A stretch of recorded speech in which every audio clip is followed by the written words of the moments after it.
Open borders doesn't work. Vicente Calderon is the founder and editor-in-chief of Tijuana Press, one of the last independent news outlets reporting from the most dangerous border region in Mexico. We have this vicious circle fueling this violence that is moving, displacing people and pushing them towards the U.S. A place where thousands die each year attempting to cross into the United States. A corridor where billions of dollars move through illegal trade.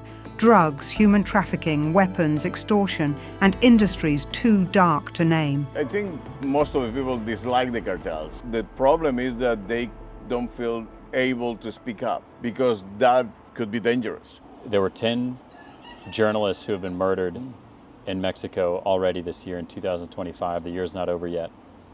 Is your profession the most dangerous one in Mexico? I think it's one with a high level of impunity and danger, and this is due to several reasons, mainly organized crime, but also government corruption. But there's a bunch of difficulties that the reporters have to face in Mexico. You're right, so far this year, according to the UNESCO Observatory of Killed Journalists, there's 10 of my colleagues who has been killed. We don't know for sure if they were killed due to their reporting or other circumstances, but this is one of the main problems in Mexico. We don't have always good enough investigations to prove if the reason why they were killed has something to do with journalism and their being active reporters. So we are pushing and pressuring authorities in that sense to comply with the rules and the protocols that should always investigate the possibility of somebody being killed due to the reporting. And I think this underscores a lot of challenges that Mexican nationals face in terms of maybe not always having security that they can rely on by the state government. And so here right now we're in Cartelandia, which oftentimes it's portrayed as a place where it's a camp for deportees, and that's the majority of the people who make up this location.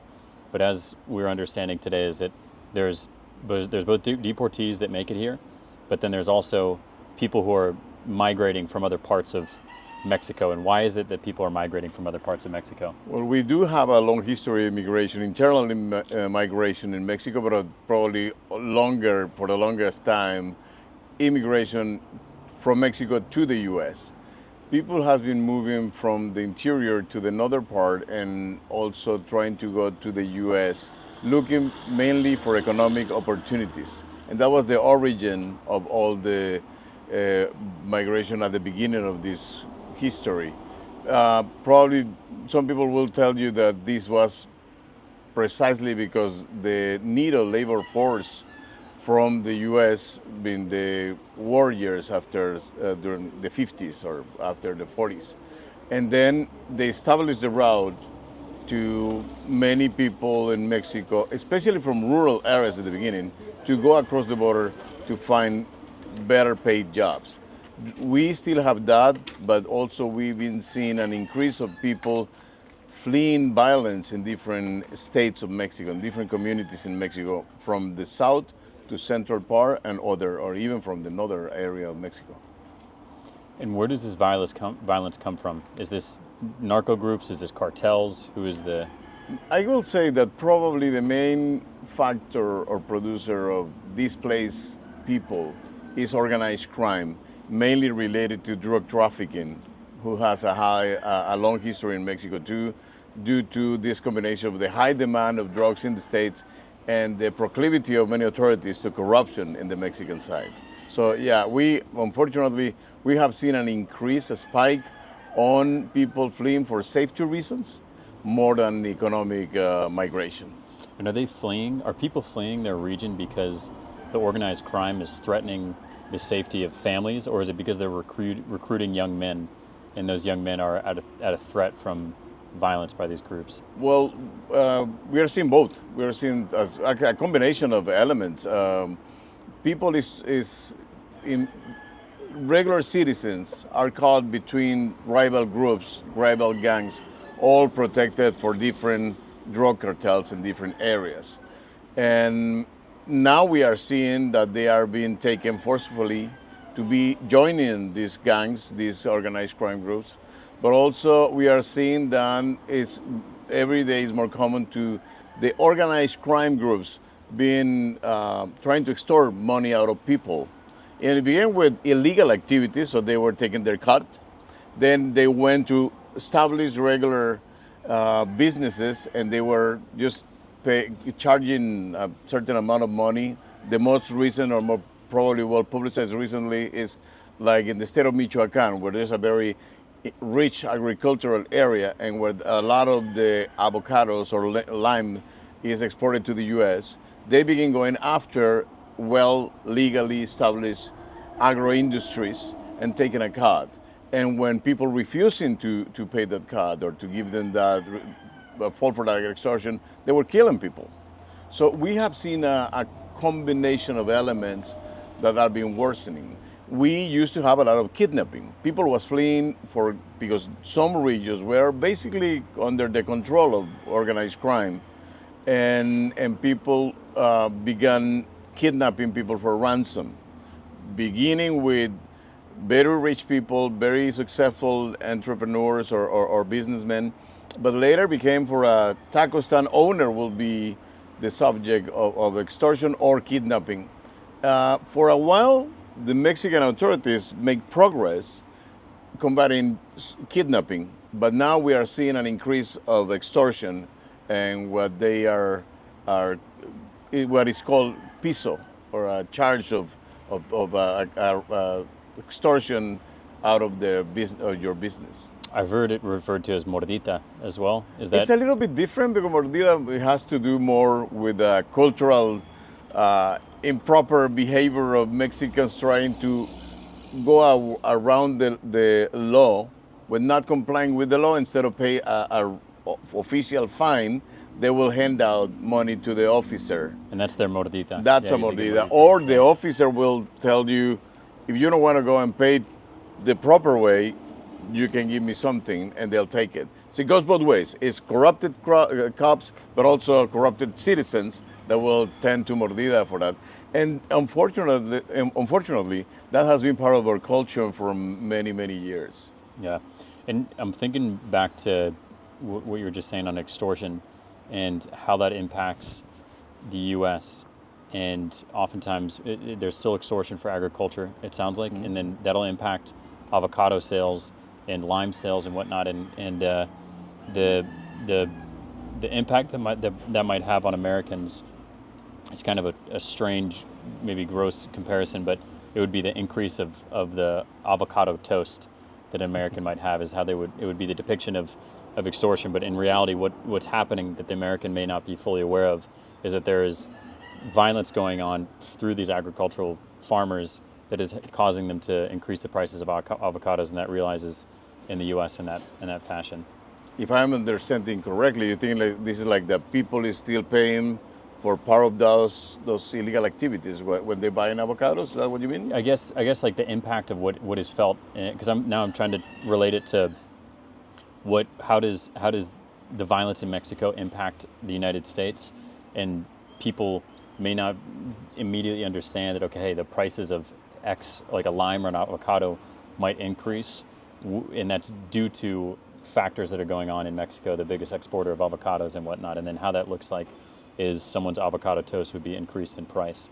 And well, it increases because the producer will have to include that percentage extra that they have to pay. This will be like a double taxation. Yeah, but from exactly. the government and then to the extorter, or to the organized crime groups, and the problem is this is we're seeing is because everything began with mainly the drug market, who was very attractive for the producers or the people dealing with drugs, but then the Mexican corruption make it easy for them to be amassing more power. They became more powerful, and when their main activity was moving drugs across the border. The problem is that these groups became so powerful that they realized that they have such level of impunity that that they can get away with it by basically anything illegal activity. So they began turning to other activities.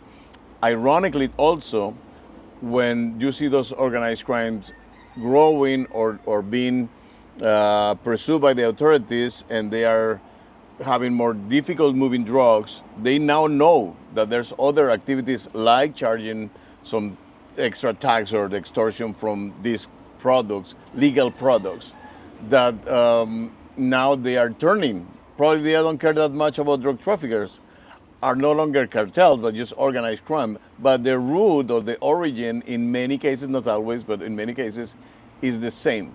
First, they were powerful groups that they were moving drugs. They became so powerful due to corruption, and they reached this level of impunity that they decided to turn to different activities. We've seen this in some areas, some regions of Mexico, with mining. So they will be charging people and mining. Also, this is moving to other, as long as they see a very productive endeavor, they will see an opportunity to extract money illegally. That's the problem. And it is, I mean, is the origin, it's a complex issue, because it's easy just to blame just the market, or it's easy just to blame the Mexican corruption. But it's this combination of both. And again, there's corruption in any other areas. Even as powerful as they are, will be naive to believe that there's no corruption that is also facilitated in the states, this distribution of money, of drug money. The perfect storm. And who do you think has more power in Mexico, the government or the cartels?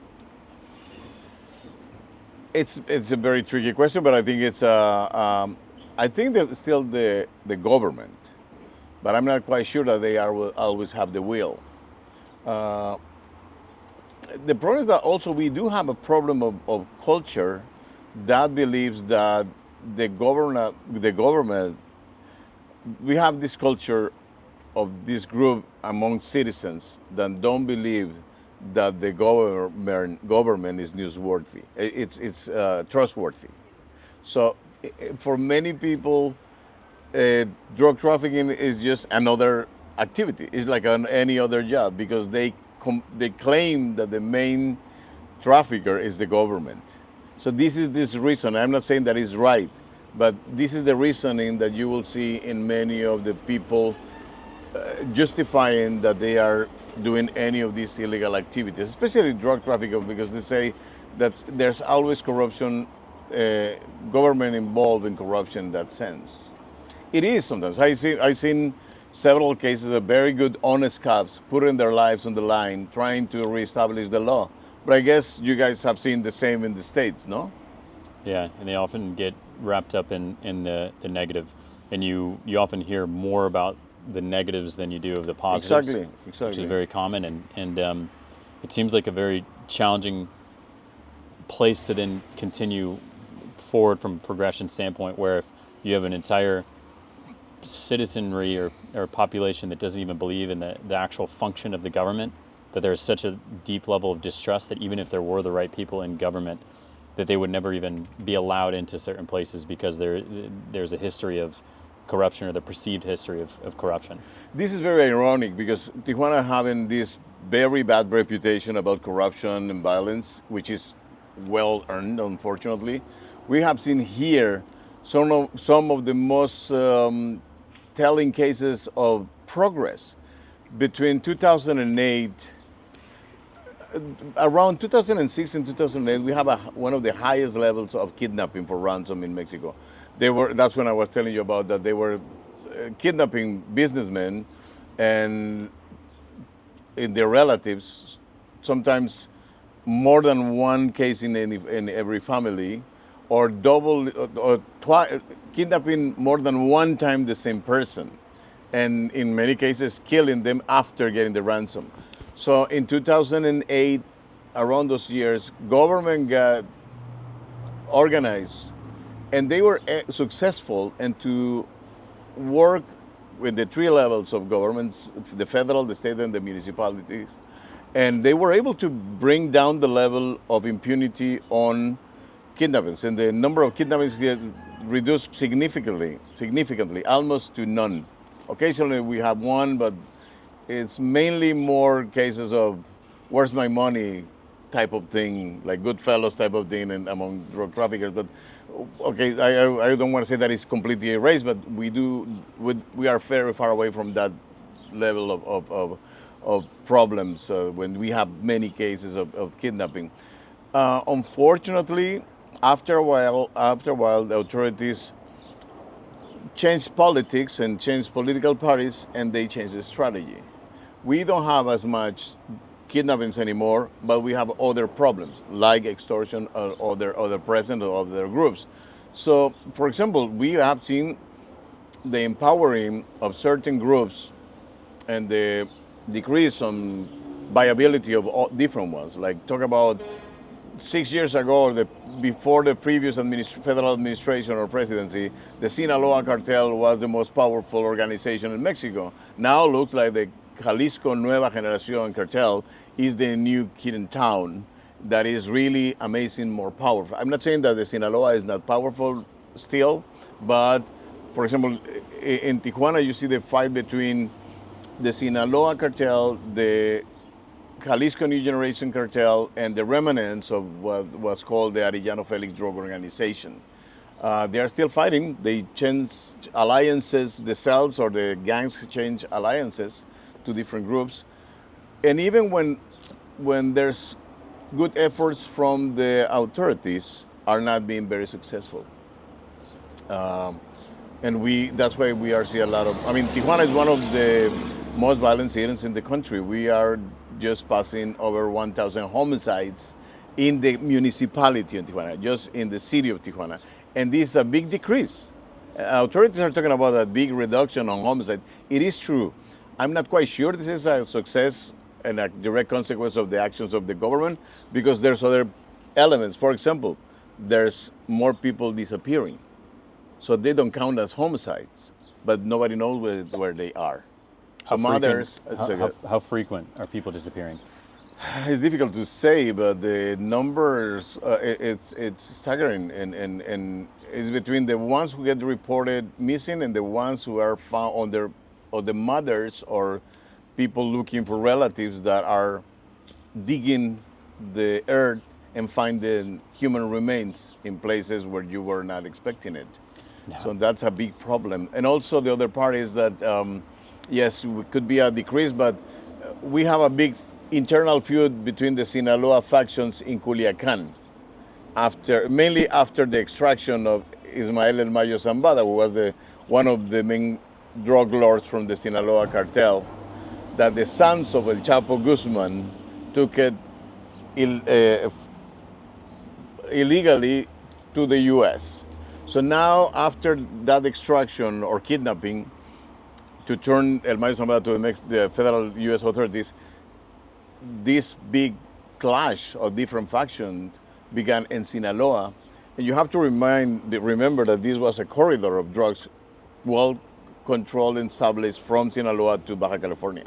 This was one of the main routes to fentanyl, methamphetamine, cocaine, marijuana, not as much because since it's legal in the U.S., but still they are moving some marijuana and some heroin. But mainly this was like the main route for fentanyl 2 years ago, at least, probably a little bit still during last year. So they were fighting, so there's more of the resources of organized crime gangs are not very active here. So that may be one of the reasons why you have less homicides also in this area. The federal government is telling us that there's a decrease in general all across the board on homicide, not just in this area. Do you believe that?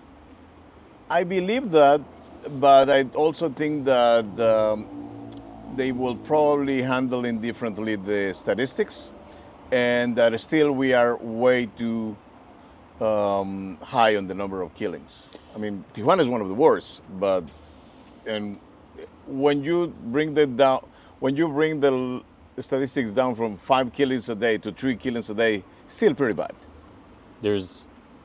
Was last year the presidential election?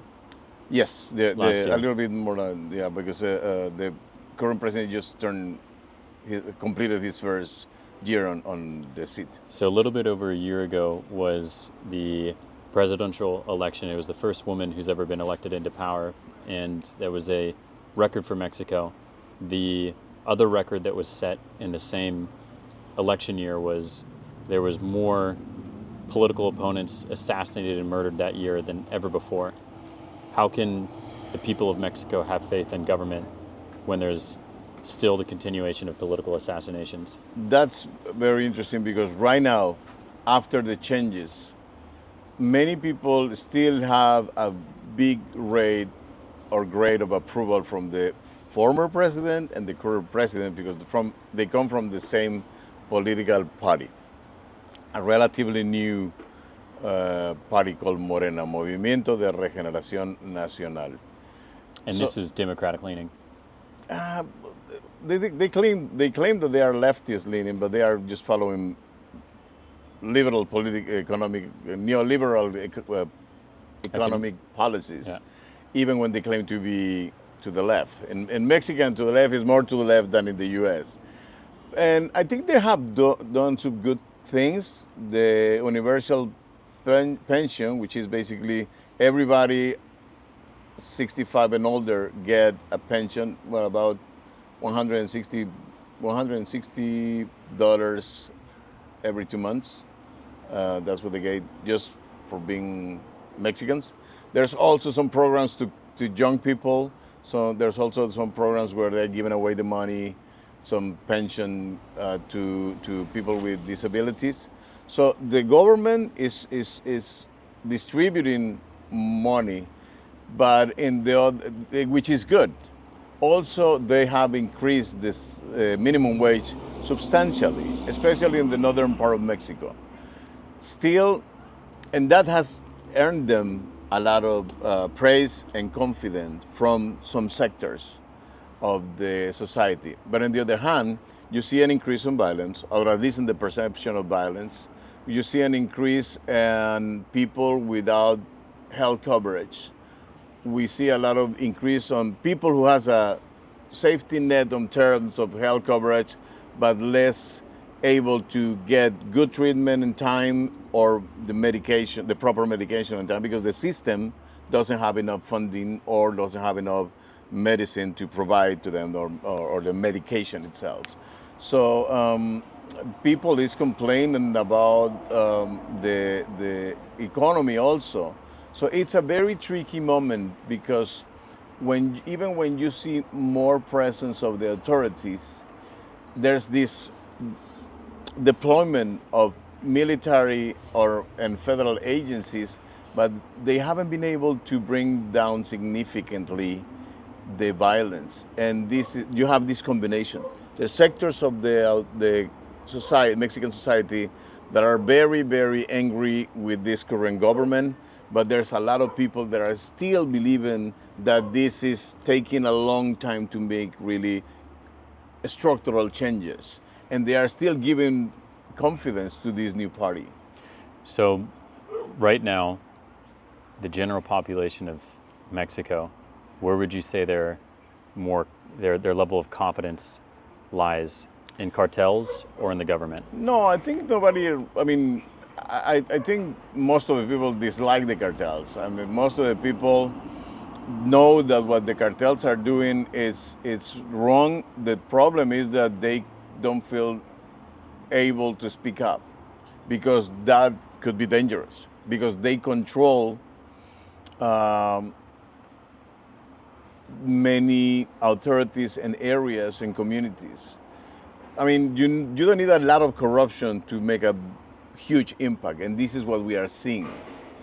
And one of the cases we were talking earlier before the interview, what is like looks like again the limit or the breaking point is the killing of the mayor of Uruapan, a guy who was complaining that the federal government wasn't doing his job combating organized crime, and for that matter, the municipality was going after the criminals, even when the jurisdiction is on the federal level. You don't have the capacity and a municipal level to confront organized crime. I mean, we're talking about people with super powerful weaponry, mainly from contraband from the U.S. Weapons are illegal in Mexico, but most of the, at least 70%, probably more than 70% of the weapons, guns and rifles and other weapons seized in Mexico are traced down to the U.S. Where do the majority of the weapons come from that are causing violence in Mexico? From the U.S. From this, at least 70% have been traced. These official numbers have been traced to the U.S. And they come illegally. They are contraband that originates from the States, many from gun shows, establishments, or stolen weaponry that they are buying illegally and taking it. So the guns have been purchased legally initially. Could be, yeah. And then they're transported illegally, of course, into Mexico. Yeah, and then those are the very weapons that are causing violence, and then the very violence that's causing people to flee from their homes. Exactly. Yeah. I mean, we have this vicious circle that is fueling this violence that is displacing people and pushing them towards the U.S. Right now, we have seen a decrease in the number of people trying to flee some areas. But when violence is still persistent, like in Michoacán or Guerrero and some areas of Chiapas, people is moving out of their hometowns, and some of them ended up stuck here at the border, waiting for an opportunity to go across, or trying to make the better out of staying here. Again, this past government, the current government, and the previous administration increased the salary, the minimum wage, so it's doubled in the northern part of Mexico. Why? Because they were attracting the U.S. companies that are established in this area to continue this assimilation of the economies from North America. That means Canada, U.S., and Mexico. We are, for example, here. Yes, this is what now many people call Cartolandia, because many of the houses are made of cardboard, but it's still also an international manufacturing hub, selling stuff to the world through the U.S., from aerospace industry production to medical devices to electronics. And this is the reality we are facing. So this city is a city of a lot of contrast, like just what we are seeing. We are seeing one of the richest companies, a factory or warehouse of the largest company, one of the largest companies in the world, side by side with houses made out of discharged elements from the States. So there's a lot of challenge, I think, that exists with moving forward and reducing maybe poverty, reducing the challenges that a lot of immigrants are seeing when they're wanting to leave or individuals that are wanting to leave their home to try and find better circumstances. And there's a lot of division in the United States based off of what kind of policies we should have. Should we allow for total open borders and allowing anyone to come in to the U.S., or should we be stricter with our borders and know who we're allowing in and be less generous with those who are allowed into the United States? As a Mexican, someone who's studied this often, what is your opinion on the matter? I think you have to be realistic, and open borders doesn't work. Ideally, we will like to see open borders, but that's not realistic. I mean, this is the world today. Has produced good elements, but also very nefarious organizations of interest groups around the world, not just in Mexico. So I don't think it will be naive to think about open borders. We don't want open borders in Mexico because we need to control and to distribute the wealth in a more orderly fashion. But on the other hand, the U.S. needs to be realistic and understand that they need the labor force, not just from Mexico, from many parts of the world. And they have to stop looking at the immigrant as a scapegoat, because that doesn't help anybody. And this is what we are seeing right now. I mean, I think we need nations of laws, but we can be having better, more humane laws. And if you talk more honestly among the governments, we will be able to find better solutions to deal with the migration. I mean, even as we see that Donald Trump is saying that the border is closed, and in many ways is practically closed. There's not nearly the amount of people going across during the Biden administration. You have a lot of legal immigration that is working on the fields. Mexicans who have been sold by ranchers or companies in the U.S. that need this labor force. But also, you have to be realistic in the States, because if you legalize labor force, what is now illegal, you're going to be paying more for your groceries, for your lettuce, for your products that you are enjoying. If you have a big TV set, very modern, I don't want to say plasma because those are old by now, but LCD or something. LCD, yeah. And they are, for example, done or produced here, but you need. If you pay the prices of the wages in the States, the price of that product will increase significantly. And that's, I'm not quite sure that the consumer, the US consumer, will be happy. But on the other hand, we need to find a balance to not exploit the workers for benefits of the consumer completely. And again, if you don't distribute wealth more fair, on a fair, balanced, more balanced in a fair way, you have people who doesn't care about human rights and equality and differences of point of views and doesn't respect freedom of expression because only they want to hear what is convenient for them. So I think we both need to be realistic. Mexico needs the relationship of the economy with the U.S. I probably say that have proven beneficial to many people in Mexico, but also we in Mexico need to also work on a better distribution of wealth.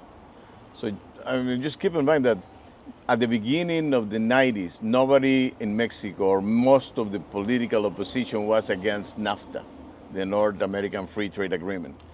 20 years later, this current government, who claims to be from the left, is still defending and protecting the current version of NAFTA because have proven to have some benefits.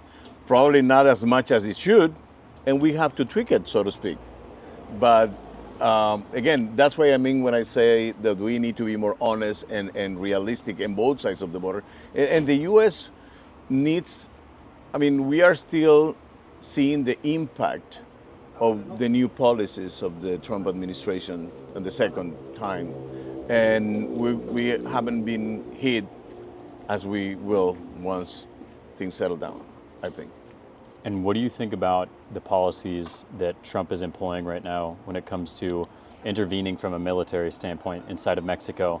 And then I'll extend that even further in Venezuela as well, or the coast of Venezuela. It's difficult to understand that because when you work as an imperialistic entity, you don't gonna have good relationship with the rest of the world. I think the U.S. and China and Russia and the European Union are fighting a huge global economy war, and there's some new elements like who's controlling the rare earths, which is the new thing, or many of the elements to fuel the new technologies. But I don't think this is the right way to go if you want to be more safe. I'm not justifying that people should commit any act of violence, but it doesn't make sense to expect a peaceful response when you are so aggressive.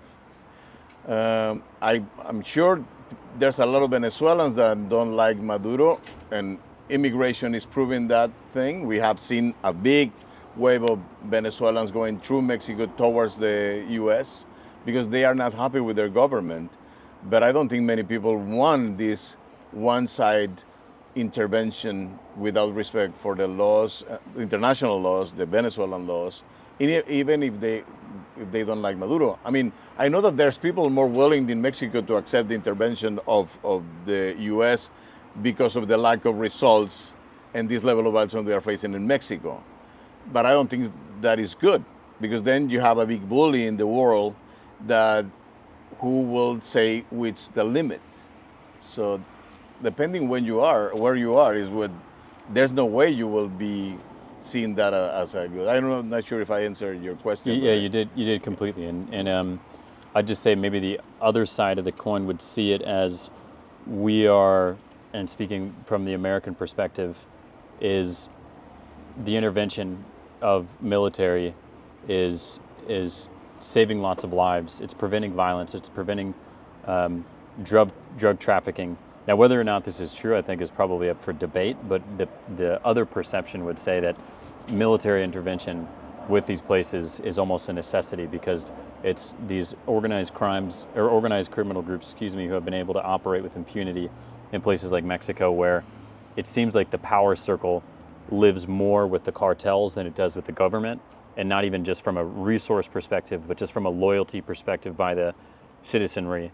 And that you saw this in COVID, where the immediate responses that were being given by a state actor or by a larger body of power was often the cartel instead of the government. They were handing out masks, they were giving COVID tests. And so maybe from the other side is it's seen that this type of military intervention is almost a necessity to bring more stability. But I think that should come from the Mexican government. I mean, I'm not in favor. We have a country militarized. This, again, militarization is not in the ideology of the left, but we are militarized during this administration, and what claims to be leftists. Not just because you can see it on the streets, but also because they are controlling the airports, they are controlling the seaports, they are running airline, they are controlling some other not production, but they are building a lot of things. They are in charge of the custom facilities. So, I mean, we have so militarized, but at least people is willing to say, well, this is an extreme case. Safety should be a matter of civilians. But we have seen this decrease in the rule of law, that some presence of the military is needed. And when I was telling you about the successful case that we've seen here in Tijuana or in Juárez, for example, Ciudad Juárez, across the border from El Paso, it had a lot of intervention from the military. But you have to be, you cannot, I don't think it's wise to let the military run the security apparatus. It's civilians with the help of the military. That was one of the reasons they were able to, in the case of Tijuana, they were able to bring down the level of kidnapping, and they were able to reduce violence linked to drug trafficking. We never were able to stop or reduce drug trafficking, but the level of violence associated with it was decreased. That's something, a big problem. Again, if you always have the demand of these drugs, if it's not the Mexicans, will be the Colombians, or will be people from Asia, or somebody will fill the void because the demand is there. For example, the fentanyl crisis is basically an American-made crisis, because they turned this opioid epidemic into reality basically originally with legal drugs. these guys on the cartel say, well, people is turning from prescription medicine to heroin, and then we can supply that with fentanyl, and they found a new market, and that given more margin of profits, and they became more powerful. We are seeing a change in that trend because they are recognizing we see less people dying of opioids overdose in the States, and we have seen a decrease in the amount of fentanyl being contraband from Mexico. But again, governments need to work together. We are so assimilated in many things that, for example, one of the reasons this government is having some success in terms of public safety is due to the pressure of the U.S. and the Trump administration. They are overstepping their boundaries. They are violating human rights. Yes, they are. Is people willing to protest for that? Probably not, because they are saying, for example, they took 50 people, quote-unquote drug lords. Some were proven drug traffickers, but some people were not sentenced. And they took it away to the U.S. because the U.S. was pressuring them. Well, nobody will I don't see many people complaining. It's a violation of Mexican laws. It is, even when the Mexican government is trying to justify it. But the results, extreme problems call for extreme solutions. But still with that, you have to be very careful. I always think that this is like when you see truth commissions after the wars, when you have to accept, and this is very tricky and difficult for me to say because I believe in human rights. Nobody has the right to step on your rights and to hurt you and to abuse you. But in reality, when we saw the offensive of the military and the police that was able to bring down the number of kidnappings, were some human rights violations. And the police always say, well, we were just trying to make the best out of the situation, and we probably step down in some of those rights. But you have to be very careful because it's easy to just, in the name of the law, commit more crimes. Yeah, people will say that you can't make an omelet without cracking a few eggs. And so it's just getting there requires, it's like the means or the end justifies the means. Exactly. Often, but that's a very, very messy area. And I know that we are, we have a deep-rooted problem in the culture of Mexicans. It's not just the authorities, it's also one segment of the society. I'm not saying that Mexicans are more corrupt than in the U.S. I think we are susceptible to corruption. Every human being is. I see the main difference is that you used to have stronger institutions. That is, for me, that is changing in current times in the U.S. But you have more accountability in the States, and we were working on that sense. And I think we also are going backwards in the progress made in human rights and the rule of law in Mexico with this administration. They changed the judiciary system, they changed the political authorities, so looks to me that is not as fair and independent that it used to be.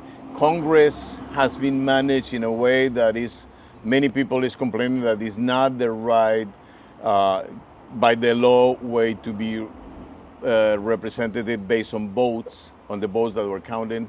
So, I mean, it took us a long time, a lot of struggle, and the lives of many people to have fair elections in Mexico. I really believe, even when we have election deniers presidents in both countries, the former president Andrés Manuel López Obrador is an election denier in my perspective, just as Donald Trump is an election denier and when the Biden won the election. But in Mexico, it took us a long time to be able to, so people will believe or be trustworthy of the electoral authorities. People in Mexico believes now that their votes count. Now, after many years of knowing that voting was irrelevant, And now we are seeing again changes, and you are damaging that credibility due to the changes done by this administration. I know this is very complex issues. No, but it's all involved, because I think there's a couple things that exist there. One of them that I'd say, to relate back to that on the frustration of institutions kind of failing, is that you touched on what is super important, is what is the root of a lot of the drug demand, the market, and it's not the cartel. The cartel is more reactive than they are on determining what is sold. So the market, being the United States, started being addicted to prescription drugs delivered by Pfizer, Bayer, I believe. I can't remember the exact names of Pfizer for sure. So then they became addicted to that, and then the cartels were reactive based off of what the market was doing. So then that begs the question, where's the beginning of the solution? Where do you find the root of it? Is it with the cartels who are just reacting to the market, or is it with the large prescription drug companies in the United States who initially got people from the United States addicted to these pain pills that then turned into fentanyl? And then the more that we're seeing that these government systems start to weaken, it's more vacuums for people for cartel groups, and there's always going to be a vacuum for power for drugs, because the market is always going to be there should we allow it. So the amount of resources that we're investing in military intervention from the United States, let's say, is stopping drug boats coming out of Venezuela or stopping the cartels within the United States. If we were to invest that same amount of money within drug prevention within the US, ideally, this is where we could actually limit drug consumption and reduce the market for drugs. I think you were trying to remember Purdue Pharma, one of the main companies that began with this problem of the opioid crisis, based on many official and media accounts. Again, it's are complex issues and need complex responses, and measurement or fighting for equilibrium. I may even push back on that idea right there of complex problems require complex solutions. I'd say, from what I've understood from my limited time being alive, is that the less amount of hands that are in the pot often is the less amount of things that can go bad. And I'll say this from how I've seen impact in the United States isn't always on the broader national government level, but it's when you have mayors of cities with a lot of authority to be able to provide change. You can move quicker because you have less people that you have to get permission from in Washington. You can enact policies at a quicker rate. And so when there's challenges, is that you can respond much quicker at the local level. And not to say that you give up all hope for that there's national change, but that often is when you look for change across the broad nation level, because Mexico and the United States are different in many ways, but we also are citizens of a populace that is massive. Tens of millions of people live in both countries, and so when you want to when you want to change what's going on in Chiapas on a national level from Tijuana, it's kind of difficult. Like, how the hell does that even work?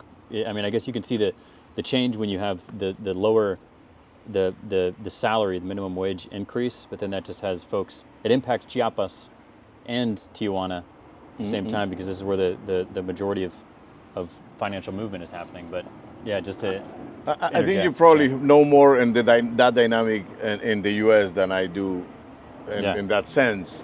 But I guess also this is what you get when you have a globalized world, and this is the Marshall McLuhan global village thing, that we are trying to adapt to that, and we've seen decades of progress, but now we are in the situation where probably the promises were unfulfilled, and now we are reacting to that. I will speak for the case of the Mexican side in terms of if it's too complex. We will not be able to fix we cannot fix the demand of drugs in the U.S. We do have now a problem of demand of drugs in Mexico as a consequence of this drug trafficking history that began to get stuck. Traffickers began to stack with drugs here, and they just began to look for new markets. They are criminals. I'm not saying, cartels are criminals, and there's no way to justify their actions. They are criminals, and they will be looking for profits anyway, illegally mainly, because that's the nature of that beast. So in the case of the Mexican side, I really believe that you have to have all the options on the table, but you have to find a way to always keep different perspective to really get to a point where you don't go to extremes. Again, I cannot condone torture or police abuses in order to bring down the level of violence. But this is what we saw here, and things changed a lot.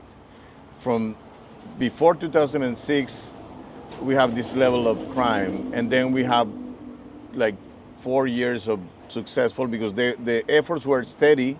They were able to bring the level of violence associated to drug trafficking down, and we saw what people have called a renaissance of Tijuana.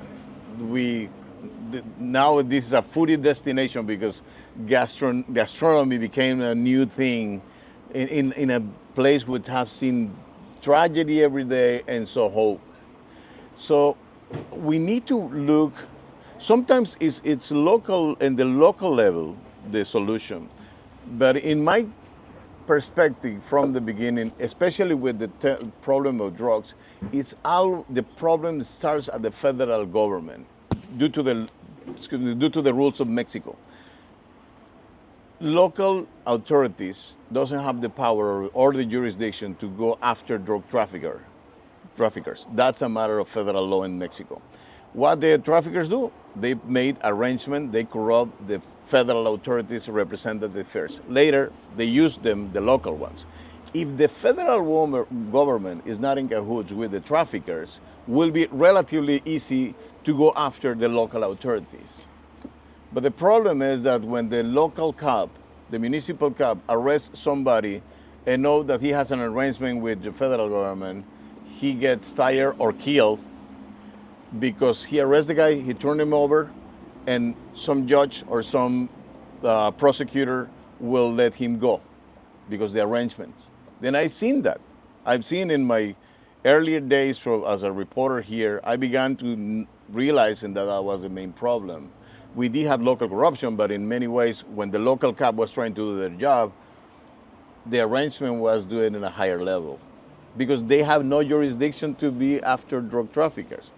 And then people trying to adapt, and I've seen so many brave cops in this country, many of those already dead, others alive, but that they realize that it's very disconcerting try to be doing the right thing when you have so many people involved in corruption. So in the case of Mexico, it needs to be, you need to reinforce the capabilities of the local municipalities, the rule of law at local and state level, and also improve the accountability of the federal level.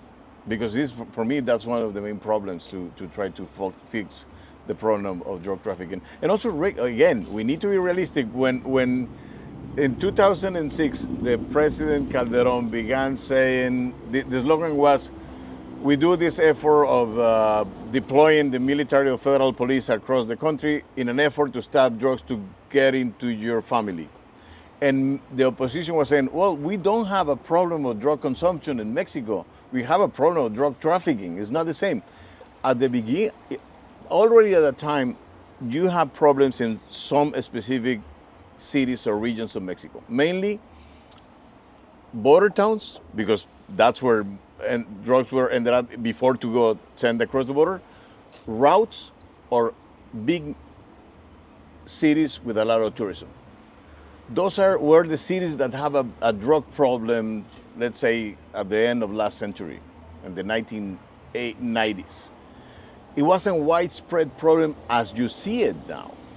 You have seen the increased problem of consumption of drugs in Mexico, mainly from methamphetamine, which is a drug that originated or exploited in San Diego County. San Diego County was the methamphetamine capital of the world in the late 80s, early 90s.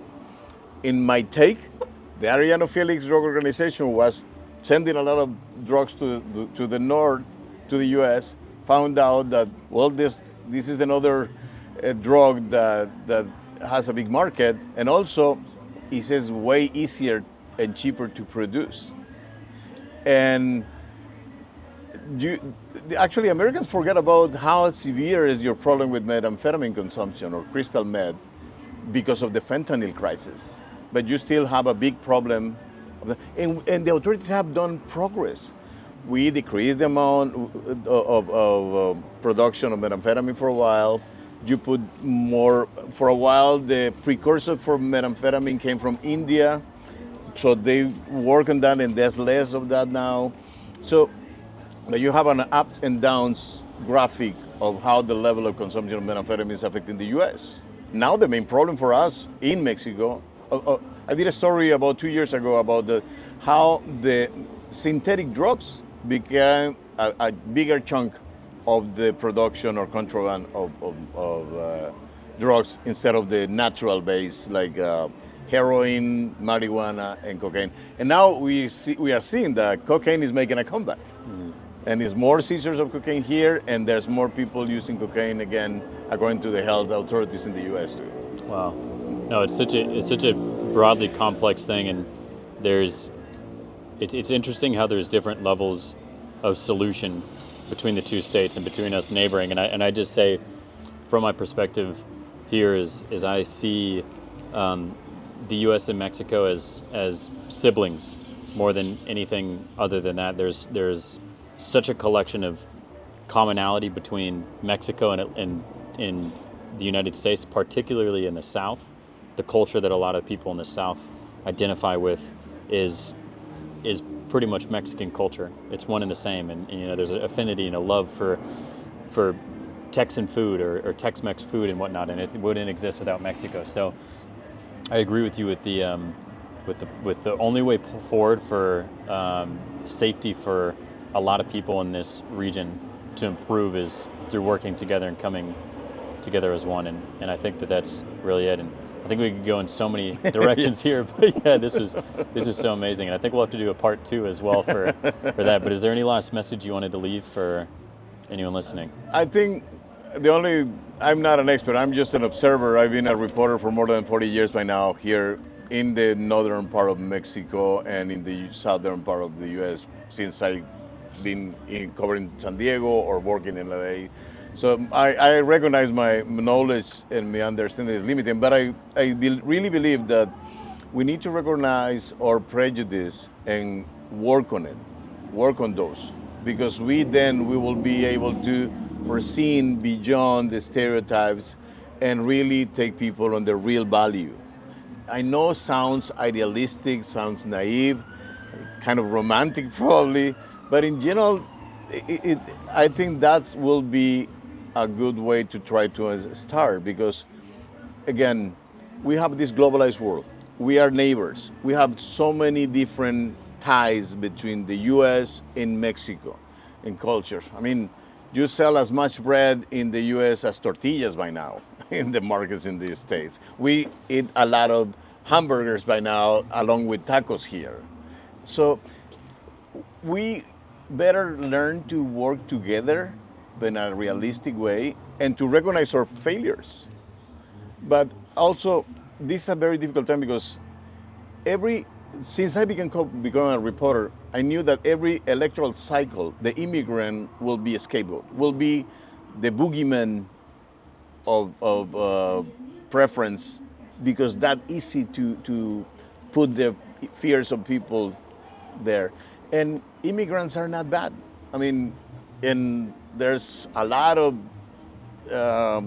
literature and knowledge about that sense, and we need to be respectful. I'm not against Donald Trump administration arresting traffickers, rapists, or any other criminals, I'm in favor of that. But I don't think that again, claiming that, going after innocent people or working hard people or people with minor infractions that should be punished, but not at the same level. And also I want them to tell us how many rapists, criminals, traffickers, homicides are sending us back. So we need to work together in a more balanced, fair way.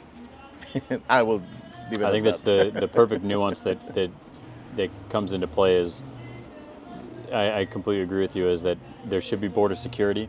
There should be an understanding of who is coming into a country. Yes. And we should also want to be getting rid of criminals of all sizes and not just throwing them into Mexico with the perception that Mexico is this lawless hellhole where criminals exist. It's prosecuting them properly while allowing those who are a net benefit for the economy to remain and thrive or exchange in some better way. But yeah, but Vicente, thank you so much. Gracias, hermano, Thank you, por Rob. tu tiempo y todo. Y vamos a seguir para otro I hope so. episodio. It has been a pleasure to meet you, man. Yeah. And I really believe that we need to talk. In general, people need to be talk and listen, and to be able to understand the other ones that are to learn that are just like us. Agreed. Bueno, hermano, Thank you. Un That's gusto. awesome. Igualmente.